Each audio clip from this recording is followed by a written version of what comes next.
जी dear students, अस्सलाम वालेकुम। आज हम करने लगे हैं लेक्चर नंबर 2 और series number 2 for as economics micro diagrams.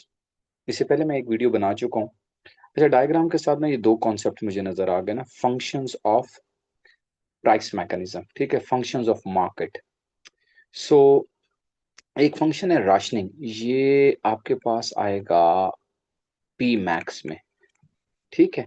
सो यहाँ भी थोड़ा सा देख लेते हैं इसको, उसके बाद ये डायग्राम्स भी देख लेंगे। इन फॉर एग्जांपल ये जो राशनिंग है ना, ये लिमिट होता है basically, limit the availability of the quantity. Rationing is automatic. For example a producer may wish to limit the supply. अब देखें यहाँ पे, जब भी शॉर्टेज होगी, डिमांड ग्रेटर देन सप्लाई, या शॉर्टेज की जाएगी सप्लायर की तरफ से। जब सप्लायर की तरफ से की जाएगी तो सप्लायर, उसका ऑब्जेक्टिव ये होगा कि उसे एक्सक्लूसिव बनाए मार्केट के अंदर, और exclusive products are likely to have higher price, ताकि वो हायर प्रॉफिट ग्रैब कर सके, ठीक है। आप लोग जानते होंगे बहुत सारी कार्स की ब्रांड्स हैं, जो सुपर कार्स हैं, ठीक है, और स्पोर्ट्स कार्स हैं, उनकी जो बुकिंग है वो एडवांस में होती है, आपको वेटिंग लिस्ट में रखा जाता है। क्यों? वो ये यूनिकनेस और ये राशनिंग क्रिएट करते हैं ताकि एक्सक्लूसिवनेस क्रिएट हो और लोग हायर प्राइसेस देने पर प्रिपेयर हों, ठीक है। एक्सक्लूसिव प्रोडक्ट्स फॉर एग्जांपल जैसे डिजाइनर ज्वेलरीज हैं, और an up market sports car, देखिए कार की एग्जांपल आ गई। Okay, a form of rationing will take place because of the product's high price. Demand is limited and ensure that it is in line with the quantity supplied to the market. अच्छा, ये थोड़ा सा आपने mind में रखना है। Rationing से usually questions आते हैं, मैं पी मैक्स में भी से दोबारा वो कंफर्म करूंगा। अच्छा, नेक्स्ट क्या है आपके पास? सिग्नलिंग है। Signalling is the second function of price mechanism. अच्छा, अब सिग्नलिंग कंज्यूमर को क्या सिग्नल देगी कि अगर प्राइस लो है तो बाय मोर, क्योंकि उसकी परचेजिंग पावर इंक्रीज हो गई है। और प्रोड्यूसर को क्या सिग्नल देगी? अगर price is increasing, it means there is a chance कि डिमांड इज इंक्रीजिंग, ये डिमांड इंक्रीज हो रही है, तो वो सिग्नल देगी सप्लायर को कि ब्रो प्रोड्यूस मोर। अब वो प्रोड्यूस कैसे ज्यादा करेगा? वो यहाँ से यू मूव करेगा, ठीक है। तो देखें यहाँ पे, अब ये उसे सिग्नल दे रही है प्रोड्यूसर को कि भाई आप ज्यादा प्रोड्यूस करो फ्रॉम Q1 टू Q2, ये उसे सिग्नल दे रही है, सही है। तो ये सिग्नलिंग का कॉन्सेप्ट है। Price also act as a signal to both producer and consumer. A rise in the quantity demanded result in increase in the price, जो मैंने अभी बताया। सिग्नल देगी किसे? प्रोड्यूसर को, that they should put more of their product into the market, ज्यादा produce करें because there is more profit, सही है। अच्छा, the price mechanism allows the wants of the consumer to be made known to the producer. देखें, price mechanism में consumer and producer both decide about the allocation of resources, what to produce, how to produce, for whom to produce। ये three questions हैं, what to produce, how to produce and for whom to produce। ये three questions हैं allocation of resources के। ये answer मिलेगा आपको supply और demand की फोर्सेस से। और सप्लाई और डिमांड की फोर्सेस का अगर कोई और नेम है तो उसे क्या कहते हैं? इनविजिबल हैंड्स का कॉन्सेप्ट, ये एडम स्मिथ ने दिया था। ये सप्लाई एंड डिमांड की फोर्सेस को ही कहते हैं। बाकी ये जो डिमांड एंड सप्लाई की ये जो शिफ्टिंग यहाँ पर शो हुई है, ये बेसिकली सब सब्सटीट्यूट और कंप्लीमेंट के रिलेशनशिप है। देखें, ये सप्लाई है, ये डिमांड है, और ये कार्स है, कार्स, ठीक है जी। अब ये प्राइस है। अगर पेट्रोल की प्राइस कम हो जाए, पेट्रोल की प्राइस कम हो जाए, अब वो उसके लिए मैं सप्लाई डिमांड अलहदा बनाऊंगा। पेट्रोल की सप्लाई इंक्रीज हुई वर्ल्ड में, ठीक है, ईरान वॉर जो है ना वो खत्म हो गई, सप्लाई इंक्रीज होगी, प्राइस पेट्रोल की फॉल कर गई। अब ये जो नीचे के डायग्राम 2 है जो मैंने बनाई है, ये है आपके पास पेट्रोल की। तो अब supply and demand for car पे क्या इंपैक्ट पड़ेगा? जब पेट्रोल चीपर होगा तो कार्स की डिमांड इंक्रीज हो जाएगी। दिस इज व्हाट, ये P1 से हम P2 चले गए। यहाँ प्राइस भी इंक्रीज होगी, कार्स की डिमांड भी इंक्रीज होगी। एक और इंपैक्ट देखते हैं। अगर ये सप्लाई और ये डिमांड है, फिर वही पेट्रोल की, पेट्रोल की शॉर्टेज क्रिएट हो गई। अब पेट्रोल की प्राइस इंक्रीज हो गई है फ्रॉम P1 से P2, पेट्रोल बहुत ज्यादा एक्सपेंसिव हुआ। तो ये अभी मैं डायग्राम बना रहा हूँ ब्लू कलर की, तो ये है ईवीज की, इलेक्ट्रिक कार्स की, ठीक है। BYD है, ठीक है, J5 J7 है, ये इस तरह की हाइब्रिड कार्स होगी। अब ये प्राइस है, उनकी डिमांड इंक्रीज हो जाएगी, इलेक्ट्रिक कार्स की डिमांड, ईवीज की डिमांड इंक्रीज हो जाएगी। तो ये रिलेशनशिप्स यहाँ पर जो डायग्राम्स हैं वहां पे बनाई गई हैं। ये आपकी अपनी बुक है, ठीक है, तो यू कैन सी इट। और यहाँ आगे चलते हैं। अब हमारे पास नेक्स्ट जो डायग्राम्स हैं वो हैं कंज्यूमर और प्रोड्यूसर सरप्लस। तो जी डियर स्टूडेंट्स, तो आपको कंज्यूमर सरप्लस का एक ट्रिक पहले भी मैंने बताया था। तो कंज्यूमर सरप्लस होता है area below the demand and above the price. ये अब आपने माइंड में रखना है, ये area one. Always consumer surplus would be below the demand and above the price, ये हो गया। और अगर हम कहें प्रोड्यूसर सरप्लस, तो this is the supply and this is the price. तो प्राइस से नीचे यानी $10 से नीचे और सप्लाई से ऊपर ये सारा एरिया, ये प्रोड्यूसर सरप्लस होगा। अगर मैं क्रॉस बना दूं यहाँ पे, ठीक है, कि इजी टू अंडरस्टैंड है, तो हमारे पास ये जो रेड एरिया है ये वाला सारा, ये कंज्यूमर सरप्लस है, ठीक है। और ये जो पैरेट ग्रीन एरिया, ये सारे का सारा ये प्रोड्यूसर सरप्लस है। आपने ये माइंड में रखना है, तो you will be able to attempt the question. अच्छा, अब क्या है कि लेट सपोज आपकी जो प्राइस है वो है $10। अगर $10 प्राइस है तो आपका कंज्यूमर सरप्लस ये ट्राइंगल है। अगर प्राइस फॉल करके $8 हो जाती है तो आपका कंज्यूमर सरप्लस इतना इंक्रीज हो जाएगा। मैं इसे क्या करता हूँ, कलर दे देता हूँ, ये सारा area increase in consumer surplus हो गया। अब आपका कंज्यूमर सरप्लस है P2E2N, और पहले क्या था, P1KN। Got it. तो पहले कंज्यूमर सरप्लस था ये सारे का सारा रेड एरिया। जब प्राइस फॉल हो गई तो ये अब ब्लू एरिया भी कंज्यूमर सरप्लस में ऐड हो गया। ये चीज यहां पर शो की गई है। नेक्स्ट, अब क्या होता है कि इलास्टिसिटी का भी रिलेशनशिप कंज्यूमर सरप्लस के साथ है। If the demand is inelastic, price fall होगी तो डिमांड में बहुत माइनर चेंज आएगा, तो कंज्यूमर सरप्लस में भी स्मॉल चेंज आएगा।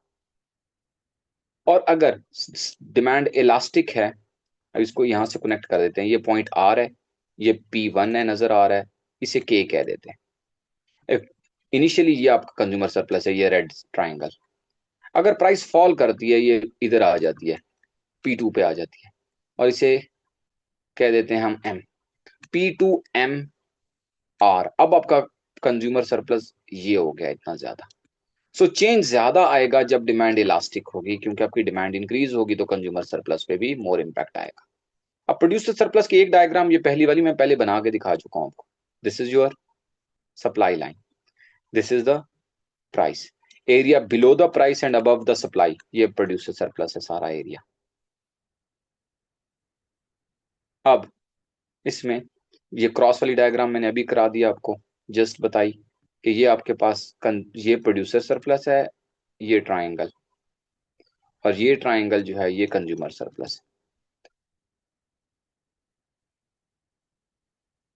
अब सेम लॉजिक जो अभी मैंने बताई थी डिमांड एंड सप्लाई की, तो इलास्टिसिटी की, इफ सप्लाई इज इनइलास्टिक तो smaller change in producer surplus, if supply is elastic तो मोर चेंज आएगा।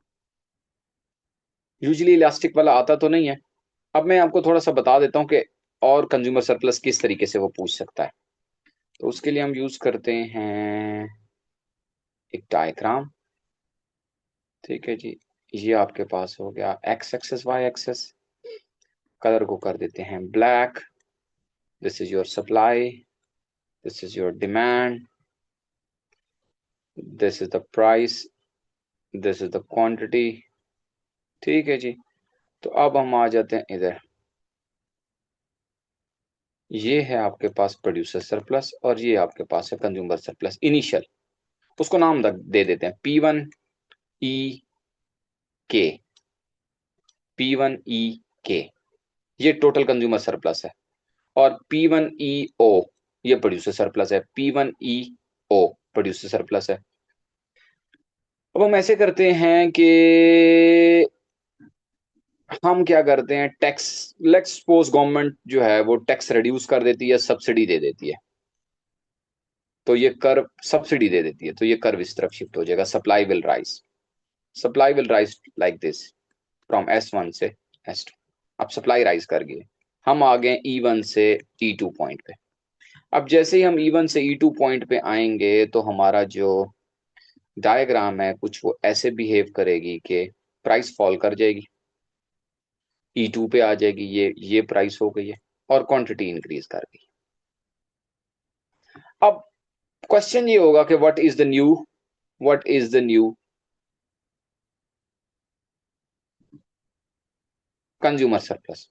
ये जो सारा एरिया है ना, ये सारा एरिया, ये सारे का सारा एरिया, ये इंक्रीज इन कंज्यूमर सरप्लस है। अगर आप और से देखें तो अब आपकी जो प्राइस है वो हो गई है P2, फॉल कर गई है। सो कंज्यूमर सरप्लस का एरिया, अगर हम इससे कुछ कलर करें, कुछ डिफरेंट किस्म का यूज करते हैं कलर, तो ये उप्स, इज द कलर, ये क्यों नहीं कर रहा? सो देखते हैं, ये ब्रश कर ले, ये सारे का सारा एरिया, ये अब सब, ये जो रेड जोन है, जितना भी मैं ये कर रहा हूँ, ये कंप्लीट अब कंज्यूमर सरप्लस है। ठीक है जी, ये सारे का सारा अब कंज्यूमर सरप्लस है। तो इफ वी सी, मैंने दोबारा डिलीट कर दिया, इफ यू कैन सी, आपका आपका जो न्यू कंज्यूमर सरप्लस है, अच्छा कभी कभी वो कहते हैं कंज्यूमर सरप्लस का चेंज कितना आया, तो ये सारे का सारा एरिया, ये इंक्रीज इन कंज्यूमर सरप्लस है। मैंने आपको पहले बताया कि consumer surplus is area below the demand curve. ठीक है, डिमांड कर्व कौन सा है जी? ये डिमांड कर्व है, ये जो मैं ब्लू कर रहा हूँ, ये डिमांड कर्व है आपका। बिलो द डिमांड ये वाला एरिया है, ये वाला एरिया है सारा। और अबव द प्राइस, अब प्राइस P2 है तो इससे ऊपर। तो this is what I am going to say. तो वो यूजुअली कंज्यूमर सरप्लस को, एरिया को आइडेंटिफाई कराता है कि जब टैक्स लगा दे या सब्सिडी दे। तो अब ये डायग्राम जो है, ये है टैक्स इम्पोजिशन की। और फिर इसमें हम एक टॉपिक करेंगे, इंसिडेंस ऑफ टैक्स। सो ये डायग्राम अभी हम बनाते हैं। Let's suppose this is your supply and this is your demand and this is the price and this is the quantity. This is supply, this is demand. अब क्या होता है कि टैक्स लग जाता है। जब भी टैक्स लगता है तो सप्लाई बैकवर्ड शिफ्ट होती है, ये बैकवर्ड शिफ्ट हुई है S1 से S2 ये। अच्छा, टैक्स जो है वो आपने क्या याद रखना है कि tax is always the distance between supply curve. ये जो S1 से S2, ये दो सप्लाई कर्व्स हैं, इनका ये जो वर्टिकल डिस्टेंस है, कहीं भी ले लें, ये क्या है? ये टैक्स है। Got it? अब यहाँ भी सप्लाई कर्व बना हुआ है, तो इसमें जो मैं अभी आपको एरो से दिखाता हूँ कि हमारे पास जो टैक्स है वो एरिया कौन सा है। ठीक है, तो टैक्स इज बेसिकली ये एरिया है वर्टिकल, ये एरिया, ये वर्टिकल, ये कहीं भी आप लें एग्जैक्टली एरो का साइज सेम होगा। क्यों? क्योंकि दो पैरेलल लाइंस है। ये एरिया, ये टैक्स है। ठीक है, तो अब हम इसको फिलहाल तो रिमूव कर देते हैं, ये एरोस को, 1 2 3 एंड 4। ठीक है, तो क्या है कि ये जो टैक्स है वो basically distance between two supply कर। तो टैक्स को शो कहां से करेंगे? ये इक्विलिब्रियम 1 है, ये इक्विलिब्रियम 2 है। तो हमने जो टैक्स शो करना होता है वो इक्विलिब्रियम 2 से, जो न्यू इक्विलिब्रियम है वहां से। प्राइस तो इंक्रीज हो गई है, तो नजर आ रहा है कि अच्छा जी प्राइस इंक्रीज हो गया, कंज्यूमर के लिए प्राइस इंक्रीज हो गया P1 से P2। क्वांटिटी फॉल कर गई है Q1 से Q2, क्योंकि प्रोड्यूसर ने सप्लाई फॉल कर दी। अब अब इसके अंदर एक चीज और बतानी होती है कि कंज्यूमर कितना टैक्स देगा और प्रोड्यूसर कितना टैक्स देगा। तो उसके लिए आपको टैक्स का डिस्टेंस निकालना होगा कि टैक्स है कितना एक्चुअली। मैंने अभी बताया था, ये जो मैंने पैरेट ग्रीन एरिया बनाया है, this is your tax. The area between two supply, this is your tax. अब यहां से मैं इधर वर्टिकल लाइन इस तरफ ले आता हूँ, हॉरिजॉन्टल लाइन, ये P0 है। अब इसमें वो ये कहता है कि कंज्यूमर कितना टैक्स देगा और प्रोड्यूसर, इस ये जो ग्रीन लाइन है, ये पैरेट ग्रीन लाइन मैंने बनाई है इसको। ठीक है, तो ये इसमें से हाफ टैक्स कंज्यूमर दे रहा है, लेट सपोज ये एरिया ए, और ये जो एरिया बी है ये प्रोड्यूसर टैक्स दे रहा है। टैक्स कंप्लीटली कंज्यूमर पे इस डायग्राम में नहीं शिफ्ट हो रहा, वो डिस्ट्रीब्यूट हो रहा है half of between consumer and producer. ठीक है जी, ये मैंने अभी ये डायग्राम बनाई थी, मैं दोबारा से थोड़ा सा इसमें ऐड करता हूँ। दोबारा से आपने देखना है इसको। क्या मैंने बताया जी आपको? This is your demand curve. अब ये पैरेट ग्रीन वाली डायग्राम है, और ये अब इस तरह करते हैं, चलें इसको थोड़ा ब्लैक कर लेते हैं जी। ये आपकी डिमांड कर्व है। जैसे ही टैक्स इंपोज होगा, 1 से 2 पे शिफ्ट होंगे। ये एरिया, ये जो अब ब्लैक किया मैंने, ये टोटल टैक्स है। इस टैक्स में से हाफ कंज्यूमर दे रहा है और हाफ प्रोड्यूसर दे रहा है। प्रोड्यूसर क्यों दे रहा है? क्यों इसलिए दे रहा है क्योंकि अगर उसने सारा टैक्स कंज्यूमर पे शिफ्ट कर दिया तो क्वांटिटी डिमांडेड बहुत ज्यादा फॉल कर जाएगी, तो उसकी सेल्स फॉल कर जाएंगी। सो अब एक क्वेश्चन आता है कि सर हम कैसे याद करें कि कौन कितना टैक्स देगा, ज्यादा टैक्स। अब देखें ना, इसने ये एरिया और ए एरिया और बी एरिया बनाया। इसका एक छोटा सा ट्रिक है। If consumer is in elastic, तो कंज्यूमर ज्यादा टैक्स देगा, more tax on consumer, more tax on consumer. और अगर प्रोड्यूसर इनइलास्टिक है, इनइलास्टिक है प्रोड्यूसर, तो मोर टैक्स प्रोड्यूसर देगा। Got it? ये 2 पॉइंट हो गए। और अगर कंज्यूमर की डिमांड परफेक्टली इनइलास्टिक है, तो ऑल टैक्स ये डिमांड कर रहा है, ऑल टैक्स जो है वो कंज्यूमर देगा, कंज्यूमर। और अगर सप्लाई वर्टिकल है लाइक दिस, तो ऑल टैक्स जो है वो प्रोड्यूसर देगा। ये अगर आपने माइंड में रख लिया कि इफ प्रोड्यूसर इज इलास्टिक, चले मैंने इन इलास्टिक से बताया, रिवर्स आप खुद कर लेंगे। इस if producer is in elastic, तो प्रोड्यूसर ज्यादा टैक्स देगा। If consumer is in elastic, तो कंज्यूमर ज्यादा टैक्स देगा। अब आप देखें यहां कंज्यूमर इन इलास्टिक है, तो एरिया ए बड़ा है, क्योंकि एरिया ये है ना टैक्स एरिया, ये है, ये टोटल टैक्स है ये वाला। इसमें से ये स्मॉल सा पोर्शन प्रोड्यूसर पे कर रहा है, जो एरिया ए बड़ा है वो कंज्यूमर ज्यादा टैक्स दे रहा है। क्यों? क्योंकि डिमांड इन इलास्टिक है, सप्लाई इलास्टिक है। और नेक्स्ट देखें, अब डिमांड इलास्टिक है, अगर डिमांड इलास्टिक हो, इसका मतलब होता है कंज्यूमर हैज चॉइस, कंज्यूमर इस प्रोडक्ट को छोड़ सकता है, ये फैशन नहीं है, एडिक्शन नहीं है, हैबिट नहीं है। और सप्लाई देखें इन इलास्टिक है, अब प्रोड्यूसर ज्यादा टैक्स दे रहा है, एरिया ए देखें। और ये छोटा सा, ये जो दो लाइंस के दरमियान है, ये व्हाइट सा स्ट्रिप है, ये कंज्यूमर पे कर रहा है, बहुत स्मॉल सा एरिया। तो ये मैंने अभी आपको बता दिया। Next is subsidy. Subsidy easy सा टॉपिक है, ठीक है, बस जस्ट रिवर्स करना है आपने, कि टैक्स में आपने सप्लाई को बैकवर्ड शिफ्ट किया था, इसको आपने राइट साइड पे शिफ्ट कर दिया। ठीक है, तो इस डायग्राम के ऊपर ही हम क्या करते हैं, लाइंस को प्लेस करते हैं। तो this is your initial supply, red one, ठीक है, and this black one is your initial demand. ठीक है, ये आपकी प्राइस है इनिशियल, और ये आपकी इनिशियल क्वांटिटी है। अब होता ये है कि सप्लाई इंक्रीज हो रही है, क्यों? क्योंकि सब्सिडी मिल गई है। जैसे ही सब्सिडी मिलेगी तो सप्लाई एस से S1 आ जाएगी। Got it? क्वांटिटी इंक्रीज हो जाएगी, प्राइस फॉल कर जाएगी। लेकिन सब्सिडी का डिस्टेंस कैसे पता चलेगा कि सब्सिडी है कितनी? सब्सिडी का पता चलेगा आपको यहां से, ये इक्विलिब्रियम 1 है, ये इक्विलिब्रियम 2 है। आपने ये जो इक्विलिब्रियम 2 है ना, यहां से ये यूं ड्रॉ करना है, ये जो ये मैंने रेड थिक बार बनाई है, ये टोटल सब्सिडी है। प्रोड्यूसर को जो प्राइस रिसीव होगी वो ज्यादा रिसीव होगी, वो P3 रिसीव करेगा, या P2 कर ले। तो ये जो ऊपर वाला एरिया, ये एरिया ए बनेगा, ये प्रोड्यूसर को शेयर मिला है सब्सिडी का। लाइक प्रोड्यूसर पहले 100 ले रहा था, तो अब उसे 110 रिसीव हो रहे हैं। कंज्यूमर पहले 100 पे कर रहा था, तो अब वो 90 पे करेगा। तो बी शेयर जो है ये कंज्यूमर का है, और ए शेयर जो है ये प्रोड्यूसर का है। मैं दोबारा बनाता हूँ, ये देखें, ये एरिया जो है, सॉरी, वेरी सॉरी, ये जो एरिया है, ये सब्सिडी का एरिया टोटल, ये वाला। इसमें से अगर आप देखें तो प्राइस प्रोड्यूसर जो रिसीव कर रहा है P2 रिसीव कर रहा है ये।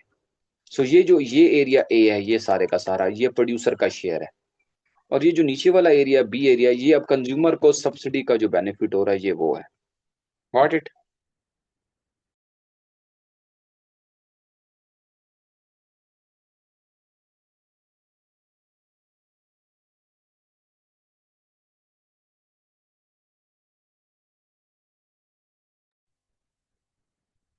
ओके, नाउ द नेक्स्ट, ये वो डायग्राम है जो मैंने अभी आपको बना के दिखाई थी। ठीक है, incidence of subsidy. Incidence of जो सब्सिडी है ना, ये इसने रॉन्ग बनाई है। ठीक है, रॉन्ग क्यों बनाई है? इसने ओल्ड क्वांटिटी बनाई है, डायग्राम ये रॉन्ग है आपकी बुक में। ठीक है, तो मैं अभी आपको राइट डायग्राम बना के इसी के ऊपर ही बना देते हैं। ठीक है, तो मैं पहले भी बता चुका हूँ आपको, मिस्टेक्स होती हैं बुक के अंदर। तो इनिशियल सप्लाई आपकी ये है, this is supply and this is demand.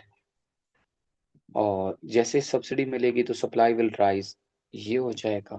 ठीक है, now your, this is your new quantity and this is your new price. ठीक है, और जो ओल्ड है, ओल्ड प्राइस आपकी ये थी, और ये आपकी क्वांटिटी थी। अब आप ये देखें कि इससे ब्लंडर ये हुआ है बुक वाले से कि उसने सब्सिडी का डिस्टेंस यहाँ से ले लिया। अब आप कहेंगे कि सर देखें बात तो वही है, कि देखें ना एरिया ए बनाए या बी बनाए यहाँ पे, क्योंकि वर्टिकल डिस्टेंस यहाँ भी वही है और यहाँ भी वही है। नहीं, this is a technical problem. वो ये है कि आपकी क्वांटिटी न्यू है, अब Q1 आपकी क्वांटिटी है। आपको जो भी बनाना है एट न्यू क्वांटिटी बनाना है, तो this area is the subsidy. ये मैंने ग्रीन बनाया। प्रोड्यूसर को पहले से ज्यादा रिसीव होना है, ये भी ब्लंडर किया ना इसने। सो प्रोड्यूसर को पी नहीं रिसीव हो रहा, अब ऊपर वाली प्राइस रिसीव होगी, ये लाइक 110, अगर उससे पहले 100 रिसीव हो रहा था। 20 रुपीज सब्सिडी ले लेते हैं, पहले 100 रुपए प्राइस थी। अब कंज्यूमर पे करेगा 90 ड्यू टू सब्सिडी, 10 रुपीज का कंज्यूमर को बेनिफिट, और प्रोड्यूसर को 110 रिसीव होगा, तो 110 और 90 का डिफरेंस क्या है, 20। तो इसको एक दफा दोबारा आपने कर लेना है, ये मैंने अभी बता दिया है। अब आगे आपके पास दो लास्ट जो डायग्राम्स रह गई हैं माइक्रो की, वो हैं आपके पास पी मिन और पी मैक्स। पी मिन जो है बेसिकली क्या है, मिनिमम प्राइस है, इसमें हम इक्विलिब्रियम से अबव प्राइस सेट करते हैं। क्यों?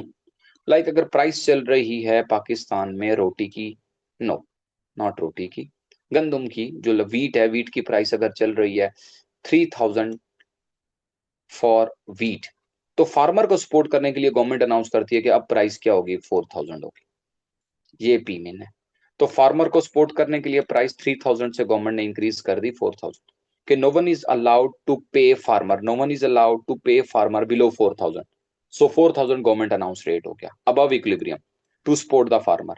और क्या हो सकता है पी मिन, और क्या हो सकता है, और हो सकता है डीमेरिट गुड्स को डिस्करेज करने के लिए, कि अगर लेट सपोज वेप या सिगरेट है, वो अगर $30 की मिल रही है, ठीक है, $30 का, तो गवर्नमेंट कह देगी कि भाई no one is allowed to like sell it below $40 या $50।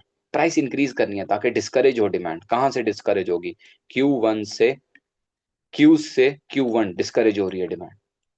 Got it? सो पी मिन जब भी इंपोज होगी इक्विलिब्रियम में अबव, तो सप्लाई ग्रेटर हो जाएगी और डिमांड लेस हो जाएगी। ये जो एरिया है इसे क्या कहते हैं, सरप्लस या excess supply, supply is greater than demand. So surplus create हो गया। देखें अब आपकी जो सप्लाई है मार्केट में वो 100 यूनिट्स की है, डिमांड जो है वो 40 यूनिट्स की है, ये 60 की एक्सेस सप्लाई, 60 एक्स्ट्रा प्रोड्यूस हो गया। ऑब्जेक्टिव मैंने आपको बता दिया क्यों हम ये करते हैं, लेकिन इसके हाउएवर क्या है। हाउएवर ये है कि जब भी आप पी मिन अप्लाई करेंगे तो सरप्लस क्रिएट होगा, सरप्लस की वजह से इनफॉर्मल मार्केट्स क्रिएट होंगे, और ये इनफॉर्मल मार्केट्स होंगी फॉर लो प्राइस, के अच्छा we are ready to sell the product at low price. Demerit good sell करने वाला ऐसे करेगा, ब्लैक मार्केट के अंदर सेल करेगा। और जो जो एक और मैंने बताना भूल गया कि मिनिमम प्राइस मिनिमम वेज के लिए भी यूज होती है, वर्कर्स की मिनिमम वेज। तो अगर ये वेज हो गई है W से W1, तो फार्मर खुद ही कहेगा कि I am willing to work at low wage, no worries at all, तो ठीक है मैं आपको साइन करके दे दूंगा एग्रीमेंट पे कि you are paying me high. तो ये इनफॉर्मल मार्केट्स होती हैं जो क्रिएट होंगी।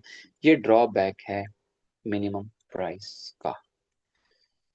सो एक और एमसीक्यू पास पेपर्स में आया हुआ है इसी के हवाले से, वो मैं आपको बता दूं कि अच्छा if the P mean is applied, ठीक है, फार्मर जो है वो हैप्पी हो गया, फार्मर ने प्रोड्यूस किया और वो एक्स्ट्रा प्रोड्यूस हो गया। लाइक पहले अगर 100 टन बना रहा था तो अब वो 140 टन बना रहा है, बट डिमांड जो है वो 80 टन है। अब ये जो 60 टन एक्स्ट्रा प्रोड्यूस हो गई है वीट, ये कहाँ जाएगी?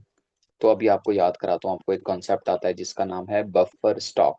तो बफर स्टॉक स्कीम गवर्नमेंट की होती है, जिसमें गवर्नमेंट क्या करती है, वो परचेज कर लेती है जो एक्सेस अमाउंट है वीट की, जिसकी प्राइस भी गवर्नमेंट ने अनाउंस की थी, और जब शॉर्टेज होगी मार्केट के अंदर तो गवर्नमेंट उसको सेल कर देगी। नेक्स्ट, अब ये आ गया P max. P max basically apply होती है below equilibrium. Let's suppose Pakistan के अंदर एक ब्रेड या रोटी या नान का जो रेट है अगर वो चल रहा है 40 रुपीज, तो गवर्नमेंट इंटरवेंशन करेगी कि no one is allowed to charge above 30 rupees for the roti naan और ब्रेड। ठीक है जी, this is P max, the maximum you can charge from consumer is would be 30। अब क्या होगा, प्रोड्यूसर अनहैप्पी होगा, प्रोड्यूसर अपनी सप्लाई रिड्यूस कर देगा फ्रॉम 1 to 2, ये देखें सप्लाई उसने रिड्यूस कर दी। बट कंज्यूमर हैप्पी होगा, कंज्यूमर की डिमांड इंक्रीज हो जाएगी, वो 1 से 3 आ जाएगा। अब आप देखें डिमांड Q2 है और सप्लाई Q1 है, ये सप्लाई है डिमांड है, तो क्या क्रिएट हो गई, क्या क्रिएट हो गई, शॉर्टेज क्रिएट होगी। मार्केट के अंदर शॉर्टेज है, डिमांड मोर है, यहां से पता चला सप्लाई लेस है, ये शॉर्टेज आ गई। अब शॉर्टेज से क्या होगा, पी मैक्स मैंने अभी आपको बता दिया कि ये कंज्यूमर को प्रोटेक्ट करने के लिए होती है in terms of product price. Housing की प्राइसेस हो सकती है, रेंट्स को कंट्रोल करने के लिए गवर्नमेंट कर सकती है हाउसिंग रेंट्स। अच्छा, ट्रांसपोर्ट फेयर्स को कंट्रोल करने के लिए गवर्नमेंट ये यूज करती है। ओके, सो जब भी पी मैक्स होगी और शॉर्टेज क्रिएट होगी तो इकोनॉमी में क्रिएट होगी ब्लैक इकोनॉमी, इनफॉर्मल इकोनॉमी। ठीक है जी। अब क्या होगा कि प्रोडक्ट हाई प्राइस के ऊपर अवेलेबल होगी मार्केट के अंदर। ठीक है। Producers will be willing to sell at a higher price, even in the grey market कह लें, आप उसे ब्लैक इकोनॉमी कह लें, इनफॉर्मल मार्केट क्रिएट हो जाएगी। इसके अलावा जब शॉर्टेज क्रिएट हो गई, ठीक है, गवर्नमेंट की इस पॉलिसी की वजह से सप्लाई रिड्यूस हो गई, डिमांड मोर है, तो लॉन्ग क्यूज होंगी, लाइन लगेंगी लोगों के पास क्योंकि शॉर्टेज हो गई। उसके अलावा गवर्नमेंट के पास एक सोल्यूशन होगा, राशनिंग, जो मैंने पहले बताया था। अब राशनिंग में क्या होगा कि basically it will limit the quantity, limit the quantity one can have at one time. Let suppose अगर मुझे पेट्रोल चाहिए, पेट्रोल की शॉर्टेज है मार्केट के अंदर, तो मुझे 5 लीटर पेट्रोल मिलेगा बट मुझे चाहिए 15 लीटर। तो गवर्नमेंट ने राशनिंग कर दी कि भाई गाड़ी वाले को जो है ना वो 10 लीटर मिलेगा, बाइक वाले को 5 लीटर मिलेगा। तो क्यों? सो दैट के मैक्सिमम लोगों को उनकी जो नीड है उसे फुलफिल किया जा सके। तो this is the last diagram of micro economics, as economics का पार्ट। तो इंशाल्लाह नेक्स्ट वीडियो में हम करेंगे मैक्रो इकोनॉमिक्स की डायग्राम्स जो कि एएस इकोनॉमिक्स के सिलेबस में आती हैं। तो ओके जी, बाय बाय, अल्लाह हाफिज।